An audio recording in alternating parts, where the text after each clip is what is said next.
All right, saints of God. I want you to forget about all your troubles and your trials. Because right now it ain't about you. We give you all of the glory. Come on up in here. Right now. We honor you, Jesus. We honor you. Why, y'all? For you're the King of Kings and Lord of Lords, yeah. Together. That's why we worship you. We worship you. Oh, I need some believers up in here, son. Come on. We worship you. Yeah. In this house. I need a witness in the sanctuary. A living sacrifice. Give you all the glory. We give you all of the glory right now. Do I have any true believers up in here? We honor you. Just wave your hands. For you're the King of Kings, the Lord of Lords, yeah. Oh, that's why we worship you. Yeah. You don't have to be old to praise him. Come on, young folk. I got some young folk up in here.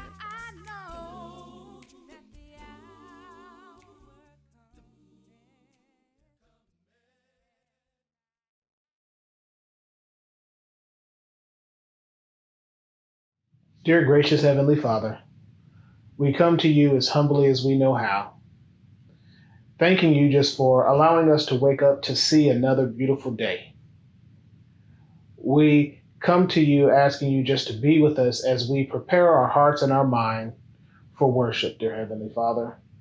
We pray that all that we do is pleasing and acceptable in your sight, and we ask you just to be with our song leaders as they direct our hearts to you, dear Heavenly Father, and be with our bishop and minister, Brother Gerald Lee, as he rightly divides the word, that we are also just receptive to what he has to tell us from your divine word, dear Heavenly Father. We ask you just to be with each and every one of us and just help us so that we are able just to focus in on you. It's in your darling Son, Jesus' name, we ask all blessings. Amen. Along the way, you've been my bread, Lord. You've been my water. Oh, you've been my life, my everything. Oh, you brought me, yes, you brought me from a mighty long way, a mighty long way. Oh, well, you've been my doctor. Oh, you've been my lawyer. You've been my shelter from the storm. Oh, you brought me, yes, you brought me from a mighty long way, a mighty long way. You've been my doctor, oh, you've been my lawyer, you've been my shelter from the storm. Oh, you brought me, yes, you brought me from a mighty long way, a mighty long way. I thank you, Jesus. With you, I thank you, Jesus. I thank you, Jesus. I thank you, Lord. Oh, Lord, you brought me, yes, you brought me from a mighty long way, a mighty long way. I thank you, Jesus. Well, I thank you, Jesus. I thank you, Jesus. I thank you, Lord. Oh, you brought me, yes, you brought me from a mighty long way, a mighty long way. Humble yourself in the sight of the Lord. Oh, humble yourself in the sight of the Lord,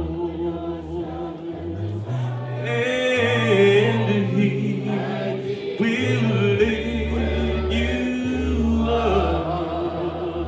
Oh, He will lift you up. Oh, humble yourself in the sight of the Lord.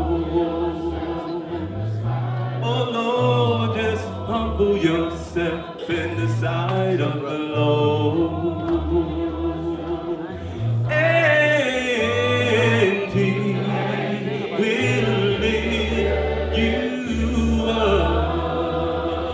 Oh, don't you know that He will lift you up? And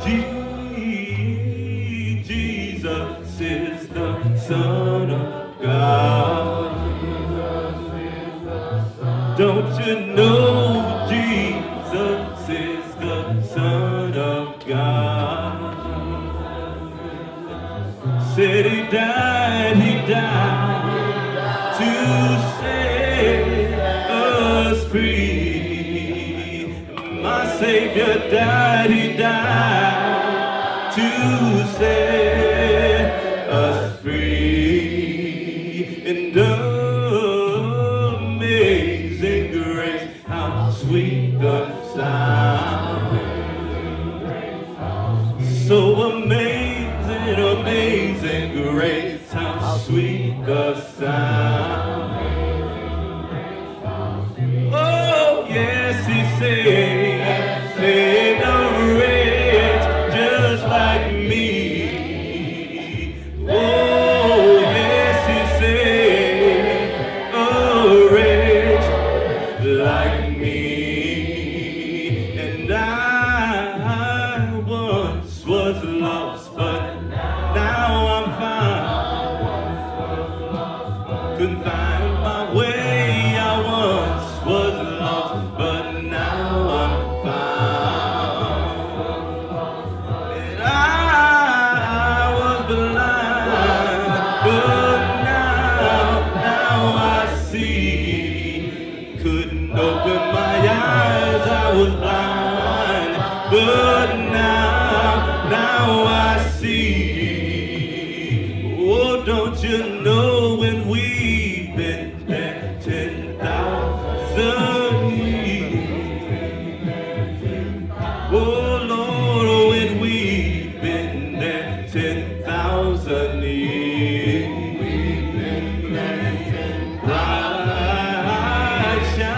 Bright shining as the sun. Bright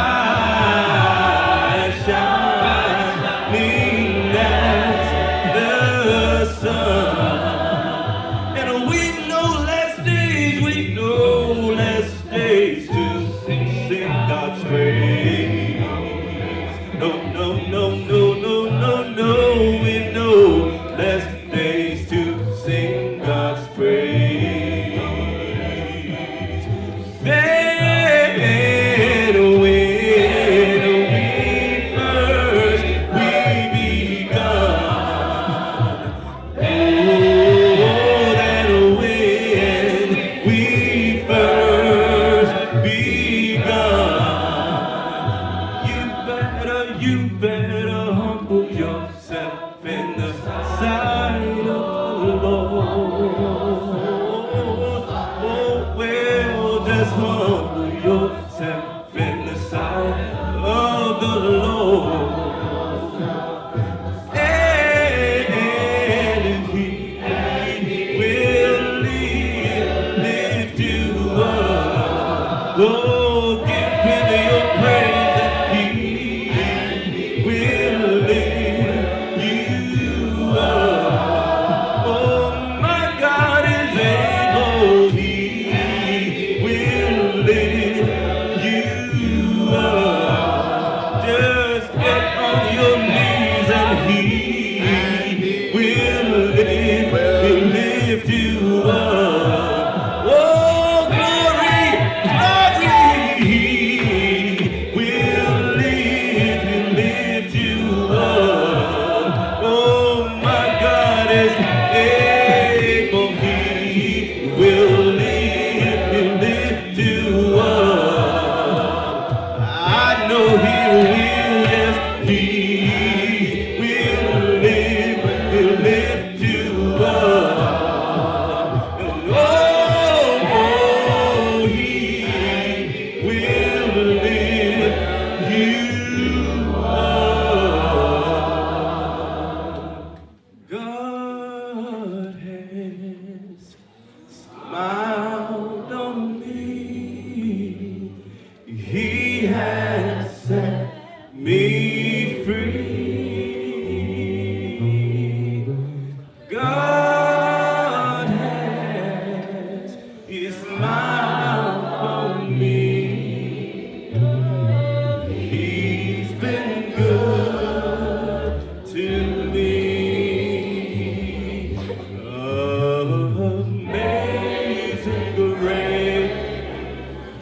how sweet the sound that saved a wretch like me.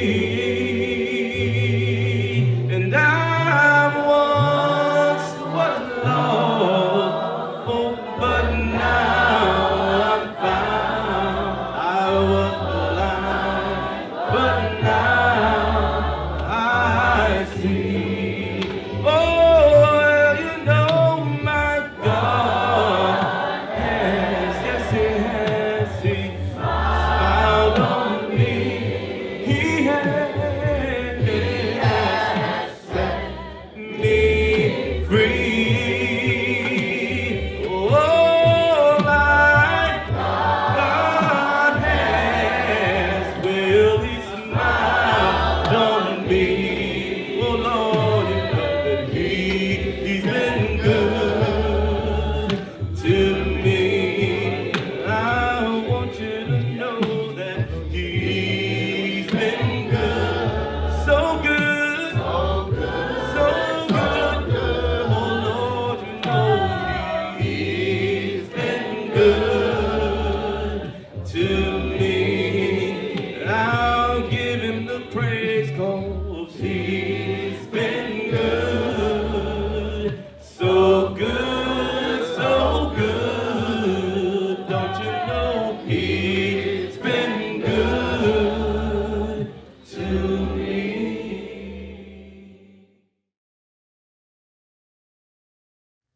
We now come to a part of our worship service, the communion, where we remember the death, burial, and resurrection of our Lord and Savior Jesus Christ.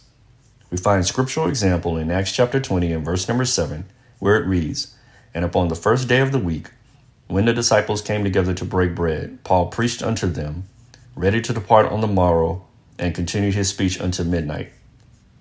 1 Corinthians chapter 11 and verse number 23 says, "For I have received of the Lord that which also I delivered unto you, that the Lord Jesus, the same night in which he was betrayed, took bread.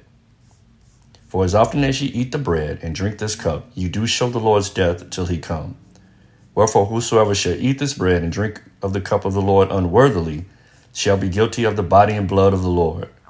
But let a man examine himself, and so let him eat of that bread and drink of that cup. For he that eateth and drinketh unworthily eateth and drinketh damnation to himself, not discerning the Lord's body." Verse number 24 of 1 Corinthians chapter 11 says, "And when he had given thanks, he brake it, and said, Take, eat. This is my body, which is broken for you. This do in remembrance of me." Let's pray for the bread together. Most holy and honorable Heavenly Father, thank you for loving us so much that you gave your only begotten Son to die for our sins. Forgive us of all of our sins by word, thought, or deed, so that we may take this bread that represents your Son's broken body on the cross with a clean hands and a pure heart. These and other blessings we ask in Jesus' name. Amen. You may now take the bread. 1 Corinthians chapter 11 and verse number 25 says, "After the same manner also he took the cup when he had supped, saying, This cup is the New Testament in my blood. This do ye as often as ye drink it in remembrance of me." Let us pray for the cup together. Again, Heavenly Father, we thank you for Jesus. We thank you for his willingness to die for our sins and him taking our place on the cross of Calvary. We take this cup that represents your Son's shed blood, for without the shedding of blood, there could be no forgiveness of sin. These and other blessings we ask in Jesus' name. Amen. Let us take the cup.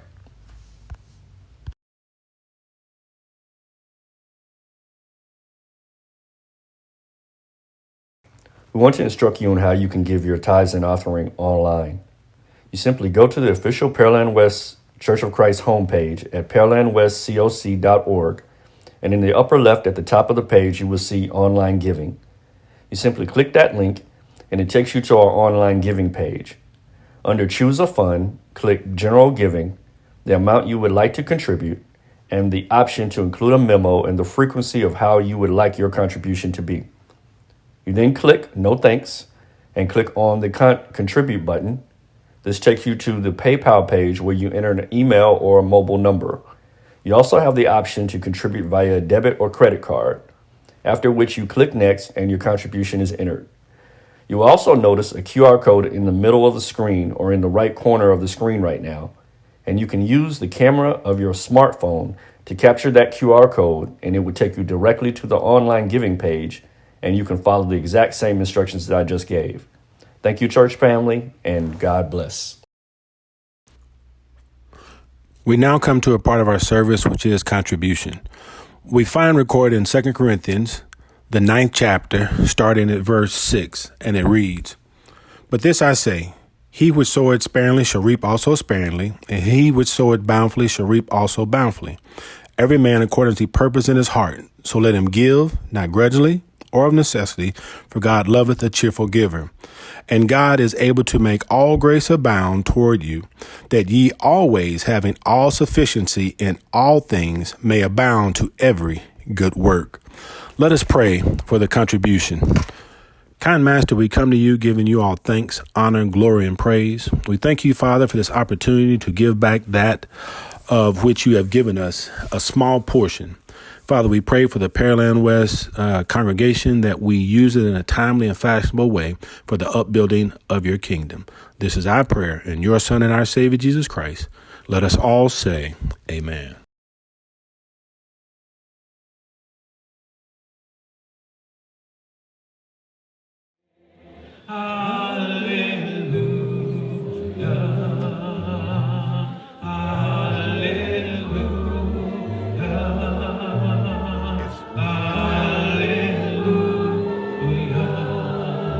Everybody say hallelujah.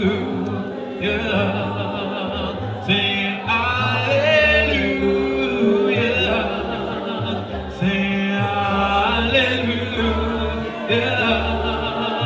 Say hallelujah. Come on and say hallelujah. Sing hallelujah. Oh, hallelujah. Sing hallelujah. Oh, I will praise Him. Oh, I will praise Him. Sing, I will praise Him. Oh, I will praise Him. Come on, say, I will praise Him. Oh, I will praise Him. Say, I will praise Him. Oh, I will praise Him. Oh, what a friend that we have in Jesus.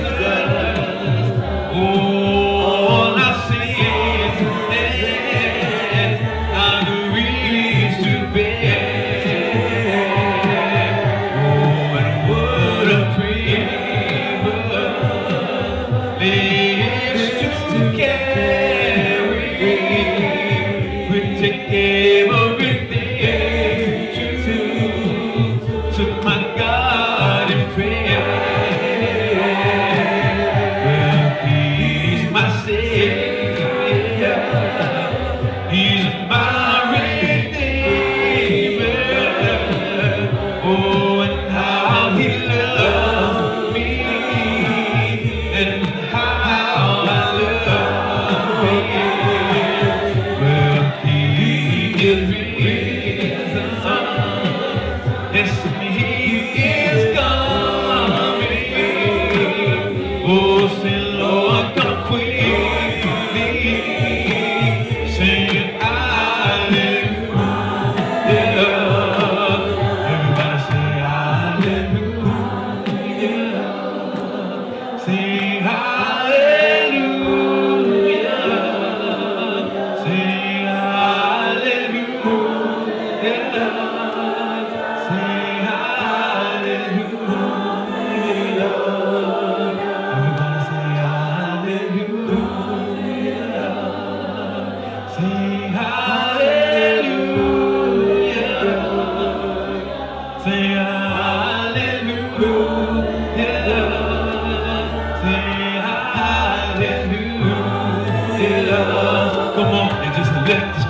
Sing, let the Spirit of the Lord let it rise, rise among us. And let the Spirit of the Lord let it rise. And let the praises of the King let them rise among us. And let it rise. We gotta let it rise. Sing it, oh, oh,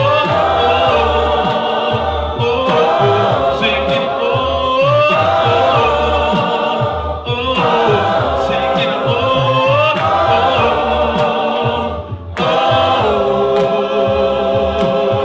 oh. Sing it, let it rise. And let the power of the Lord sing it, let the power. I've gotta let it rise. Come on, let God's power. You need to let it rise. And let the praises of the King let them rise among us. And let it rise. We gotta let it rise. Sing it, oh, oh, oh, oh, oh. Sing it, oh, oh, oh, oh. Sing it, oh, oh, oh,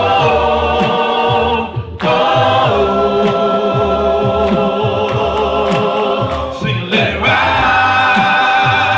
And let the songs of the Lord sing, and let the song.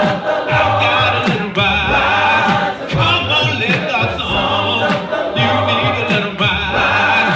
And let the joy of the King let them rise among us. And let it rise. We gotta let it rise. Sing it, oh, oh, oh, oh, oh. Sing it, oh, oh, oh, oh. Sing it, oh, oh, oh, oh. Sing it, let it rise. And let the Spirit of the Lord sing it, let the Spirit. I've gotta let it rise. Come on, let the Spirit.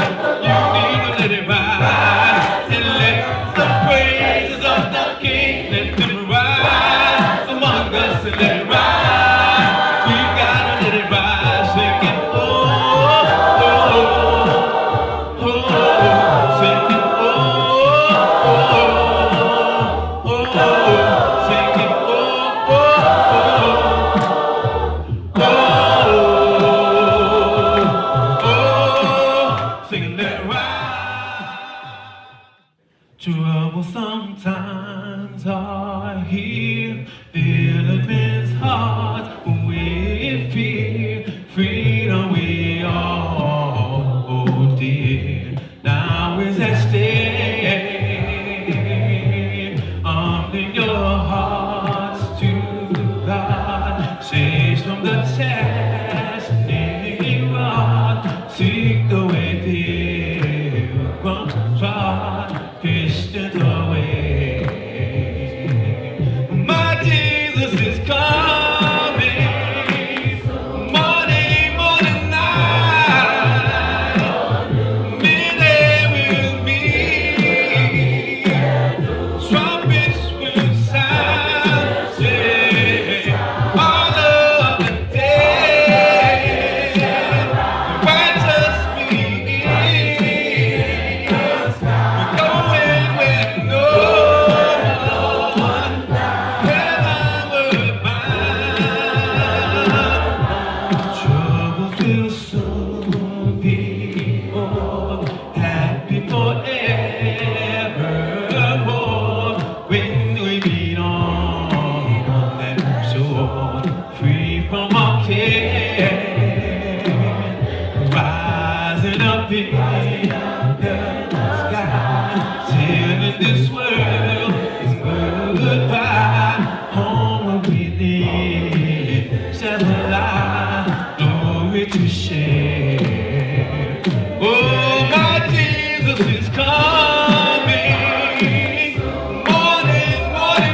I've come to receive my blessing, patiently waiting, oh, for the harvest. I've got the Hebrews 11:1. Oh, the kind of faith, the faith to know my blessing, oh, and it's mine, oh, mine, oh, Lord. Sing it, oh, Lord, yeah.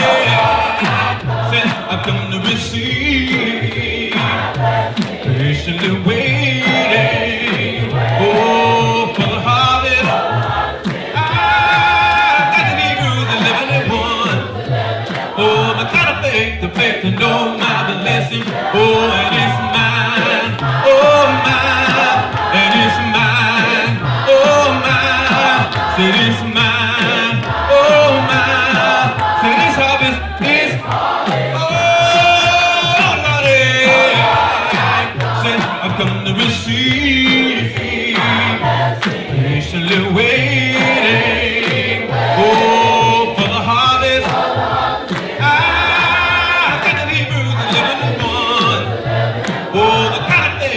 To know my blessing, oh, and it's mine, oh, mine, oh, Lord. Well, said I'm standing on your promise, I'm existing on your word, everything that I speak, oh, I believe you give it to me. Now it's the Father's real good pleasure, that's the kingdom in line. It's mine, oh mine, oh Lord, oh Lordy, said I've come to receive, patiently waiting, oh for the harvest. I've got the Hebrews 11:1. Oh, the kind of faith, the faith to know my blessing, oh, and it's mine.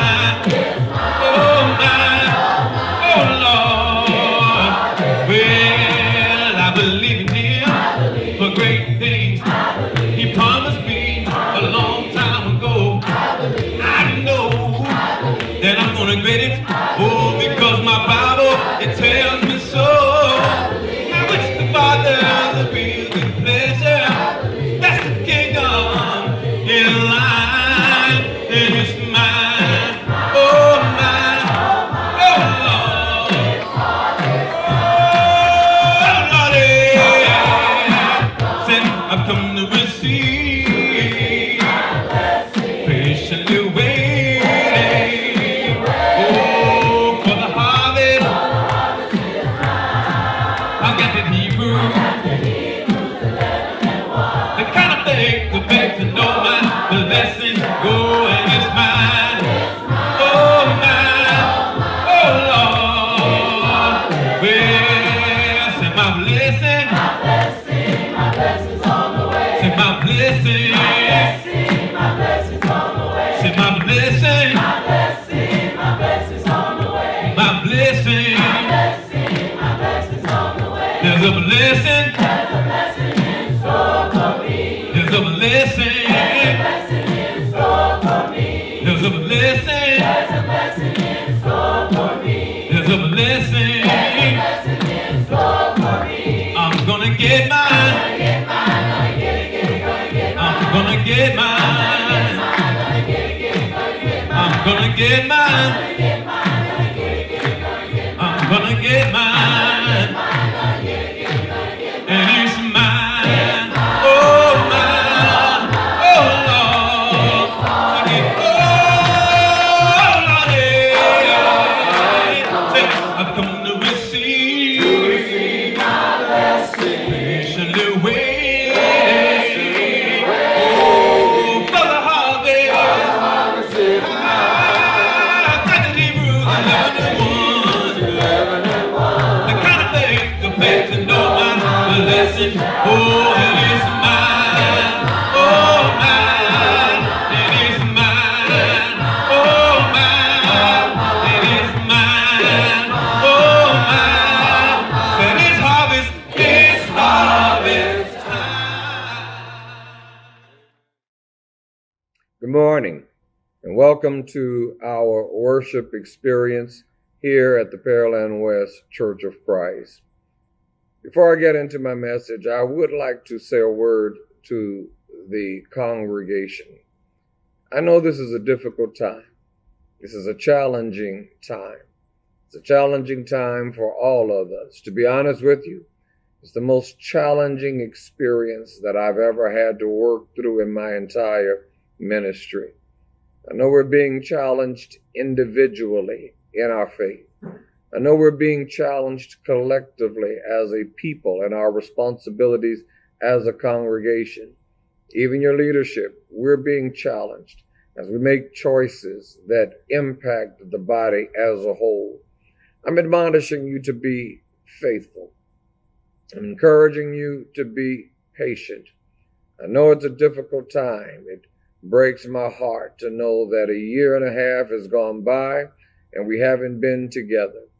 A year and a half has gone by and we haven't been a part of a lot of our youth's lives.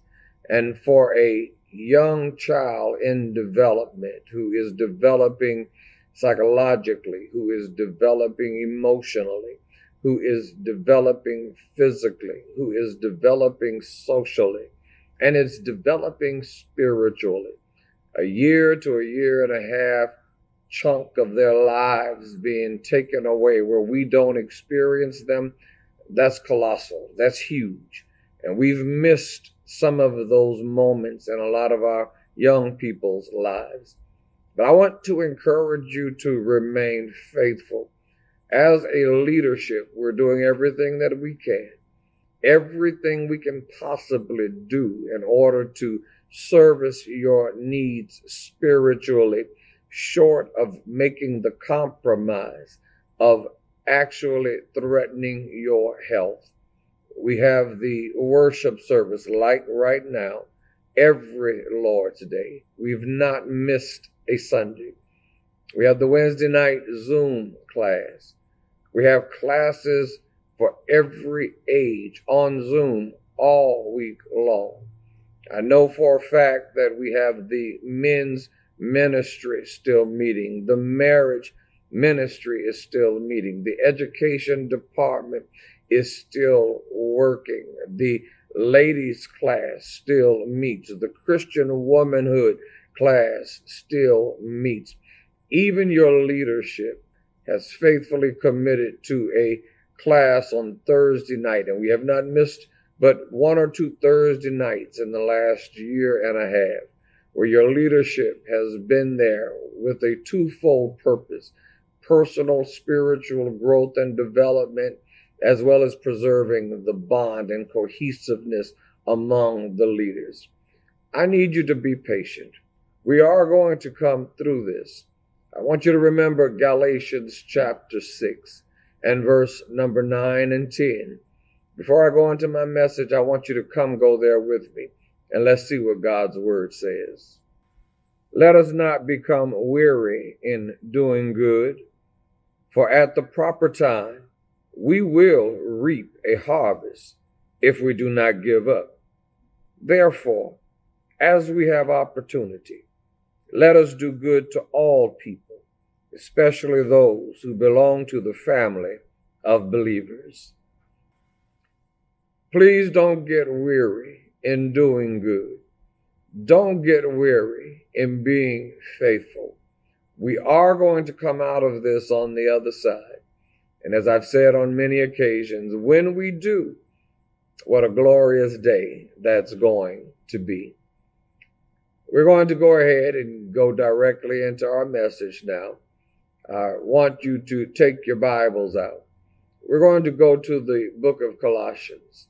I want you to take notes on this. We're probably only going to be able to set the message up this week, but I want you to follow along with me. Colossians Chapter 3. We're going to look at verses 1, and we're going to actually read all the way through verse 14. Let's look at that together. Since then, you have been raised with Christ. Set your hearts on things above, where Christ is seated at the right hand of God.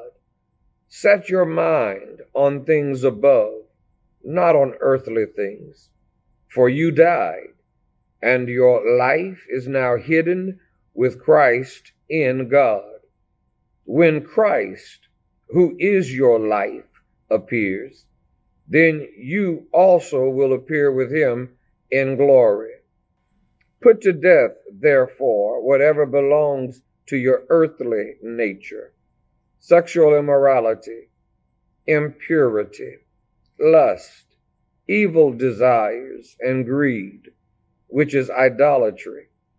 Because of these, the wrath of God is coming. You used to walk in these ways in the life you once lived. But now you must rid yourself of all such things as these: anger, rage, malice, slander, and filthy language from your lips. Do not lie to each other, since you have taken off your old self with its practices and have put on the new self, which is being renewed in knowledge in the image of its creator. Here, there is no Greek or Jew, circumcised or uncircumcised, barbarian, Scythian, slave or free, but Christ is all and is in all. Therefore, as God's chosen people, holy and dearly loved, clothe yourself with compassion, kindness, humility, gentleness, and patience. Bear with each other and forgive whatever grievances you may have against one another. Forgive as the Lord forgave you. And over all these virtues, put on love, which binds them all together in perfect unity. Now remember, what we are doing is revisiting, as a congregation of the family of God should do. We are revisiting our vision as a people. We seek to have clarity, especially during this time where there is so much confusion. We need to have a sense of clarity about our vision. We are looking at that vision. Why are we here? What are we doing as a congregation? What is the difference that our presence in this community is actually making? Every single week, I shared with you that I plan to take a biblical text. Some of them are familiar because vision renewal time is a time for us to sit back and remember things that God has said to us and has called us to do and to be in the past. Every week, we're looking at a biblical text. We've finished looking at Luke 15, and these texts are going to tell us something about our vision. Well, let me remind you again what I see as the vision of the Pearland West Church of Christ.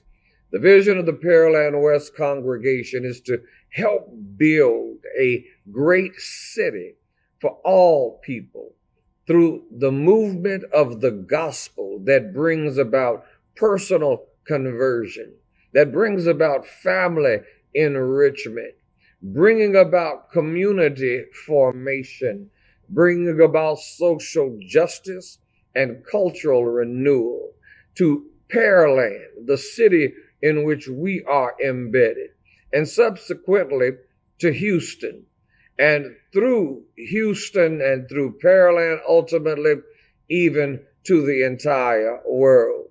Every single week, I'm going to be expounding on one part of the statement in that vision from a biblical text and from a biblical perspective. Today, we're going to zoom in and focus on the gospel itself. We're going to be talking about the gospel, and I'm going to extract for a subject and a topic from verse number 4. Go back to verse 4 with me. Let's look at what the Bible says. When Christ, who is your life, appears, then you also will appear with him in glory. All right, now from that text, we're going to take a topic by taking a certain section of 5 words directly out of that verse. Our topic is going to be Christ, who is your life. Christ, who is your life. In our previous lesson about the revelations from 2 prodigal sons, we actually saw that the gospel means a freeness of God's love. That's what it revealed to us, a freeness of God's love. God's love is absolutely free. In fact, we saw if you try to earn it or try to deserve it, if you seek to earn or deserve the favor of God, you're a Pharisee. It makes you a religious or moralistic person. You become pharisaical in the way that you approach life. And it makes you a big part of the problem that is in the world today. We saw moralistic people, Pharisees, do good and live good lives, but they do it out of a fear of rejection. They do it out of pride of being better than somebody else. They do it out of a need to try and control God himself. That was the last message. Some people, when they hear the idea that God's love is absolutely free and that God's love is totally unconditional, they say, well, if I believe that, it certainly wouldn't change the way that I live my life. And then you have some who say, if I believed that God loved me that freely, and if I believed that God loved me that unconditionally, that I could just live any way that I wanted to live. But this passage shows us that that kind of thinking is not accurate at all. This is a wonderful, it's a long passage, but it's a wonderfully long passage, and we can't look at every part of it, but I want you to look at verse 11 and verse number 12 again. Let's go back and look at what the text says. Here there is no Gentile or Jew, circumcised or uncircumcised, barbarian, Scythian, slave or free, but Christ is all and is in all. Therefore, as God's chosen people, holy and dearly loved, clothe yourself with compassion, kindness, humility, gentleness, and patience. You notice in verse number 12, it says that you are chosen. The word chosen is in the text itself. But when it says that you are chosen, chosen doesn't mean that you are choice. That is, you are better. That's not what the text is trying to imply right there. To be chosen simply means that God came after you. God loved you. God sought you. And because of his love for you, you are in the relationship that you are in with him. The gospel reveals to us, of course, that God's love is free. And yet the whole passage is about the fact that if you are a Christian, your life changes. I want you to lean in and get this. We understand from the previous lesson that God's love is free. Yet this whole passage in Colossians Chapter 3, verses 1 through 14, what it reveals to us, what it expresses to us, what it communicates to us is the fact that if you are a Christian, your life changes. The gospel changes your life, not just in spite of, the freeness of God's love, but because of the freeness of God's love. That is the message that we have here in Colossians chapter 3. If you say, I believe the gospel, and your life doesn't really change in a way that other people can even see the change in you, then you haven't grasped the gospel. I think I need to say that again.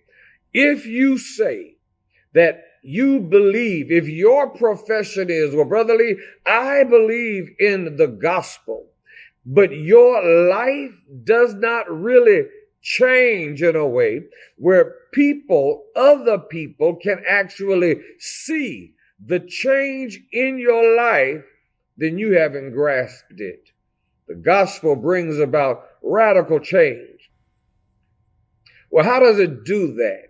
We're going to look at 3 headings, and I'm going to show you what this particular passage in Colossians chapter 3. I want you to see what this particular text says about, first of all, the inevitability of change. Secondly, the gospel method for bringing about that change.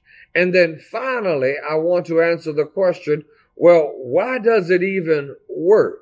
Those 3 things, the inevitability of change, the gospel method for bringing about change, and answering the question, well, why in the world does it even work? Let's look first of all at the inevitability of change. And we're going to start there and probably won't get past there, but I think this will set us up for the following lessons that we're going to have. I want you to go back with me. Look at Colossians chapter 3. We're going to look at verses 9 and 10 and see how it talks about how that you have taken off the old self and how that you have put on the new self. Look at verses 9 and 10 again with me. Do not lie to each other, since you have taken off your old self with its practices and have put on the new self, which is being renewed in knowledge in the image of its creator. Now, let me tell you what I find to be intriguing about this text. What is intriguing about this is what radical language it is. When you look at the text, it's so radical in the language. Everybody makes changes. Everybody changes. You put off the old belief system. You put off some old behaviors. You put off some old practices and you put on other ones. Everybody changes. But when your beliefs, your view of things, and your practices have changed so much, you ought to look like a brand new person by saying that you put off the old self and you put on the new self. Paul is deliberately evoking the idea of identity. Paul is evoking the concept of identity. He's talking about who you are, not just who you are to everyone else, but who you are even to yourself. He says the change that the gospel brings, the change that the gospel makes is so radical, it means you actually become another person, as it were. You don't just change in dribs and drabs, you get converted. Now that's a key concept right there. When you understand the gospel, when you fully understand the gospel, and I'm not just talking about the facts of the gospel. You have those who say, oh, I know what the gospel is. The gospel is the death, burial, and the resurrection of Jesus Christ. You understand the facts of the gospel. But if you don't fully embrace and allow yourself to be consumed with the broader context of those facts, if those facts don't bring with it the meaning of that context, then it's not going to bring about conversion. Right away, people always say, well, there you go. You church folk, you Christian folk, you always want to go around and you want to convert everybody. You're always trying to convert everybody. Why don't you just let folk be? Well, let me tell you, I want to propose to you that whoever you are, I don't care who you are, whoever you are going to be converted by somebody about something. You are always going to be converted. You are not just to go on and go through your life and never be converted. Well, what do you mean about that, Brother Lee? Even doubts, even people who have doubts about Christianity, really, those are nothing more than an alternate set of beliefs about reality and an alternate set of beliefs about what it really means to be a dignified and authentic person. You hear people always talk about the nature-nurture controversy, the idea that who we are, our identity, our worldview, is it there and is it shaped by our nature? Is it something that's just innate, or is it nurture? Is it something that has been taught? When you ultimately sculpt out a worldview, you sculpt out that picture of the world based on information that has been given to you. I want to read something to you. It's a pretty lengthy read, but I think it's important enough to read it all. It's a writing by William Willimon. And I want you to just hear what he says about this idea that everybody is going to be converted to something. Listen to it. The dominant culture in which we live is that of expressive individualism since the Enlightenment. People like to say, well, what the church says may be okay for some, but I think you have to determine right or wrong for yourself. But they're not thinking for themselves. They are doing exactly what the culture tells them. In reality, they are espousing the very way of knowing that has been imposed on them by their culture, and a very white, Western, individualistic one it is. The question, do you think we ought to convert people to Christ, assumes there are already unformed, untouched people out there. And then there are these pushy Christians trying to convert them into their way of thinking. No, everyone has been deeply formed into some point of view that is not innate. The real question you must face is, which externally imposed formation will have its way with me? Now, do you know what the essence of his writing is? The essence of his writing is communicating one thing. You are going to be converted by something.